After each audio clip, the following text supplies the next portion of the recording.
जातस्य हि ध्रुवो मृत्युः ध्रुवं जन्मामृतस्य च तस्मात् परिहाराध्ये न त्वं शोचितुमर्हसि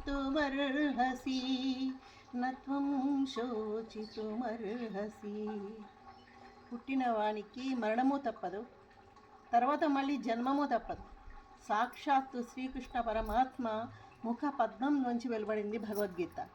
ఆ భగవద్గీతలో స్వామి ఏమని చెప్పారు? ప్రతిరోజు ఒక 2 శ్లోకాలు తాత్పర్యం చదవండి. అది చదివితే స్వామి అదే చెప్పారు, సర్వధర్మాన్ పరిత్యజ్య మామేకం శరణం వ్రజ అహం త్వా సర్వపాపేభ్యో మోక్షయిష్యామి మా శుచః. ధర్మంగా అన్ని చేయండి, ఫలితాన్ని నాకు వదిలిపెట్టేసేయండి. అన్యథా శరణం నాస్యం, నన్ను శరణు వేడండి అని చెప్పారు. కానీ జననానికి మరణానికి మధ్యలో ఒక జీవన ప్రయాణం ఉంటుంది కదా, ఆ ప్రయాణాన్ని మనం ధర్మంగా విలువలతోనే ముందుకు తీసుకెళ్ళినప్పుడే కదా ఆ భగవంతుని కృపకు పాత్ర అవుతాం. తర్వాత మనం ఇంత 5000 సంవత్సరాల నాటి కిందటి భగవద్గీతని మనం పారాయణం చేస్తేనే కదా అందులో ఉన్న మహిమను, అందులో ఉన్న విలువల్ని మనం తెలుసుకోగలుగుతాం. హిందూగా జీవిద్దాం, హిందూగా గర్వపడదాం.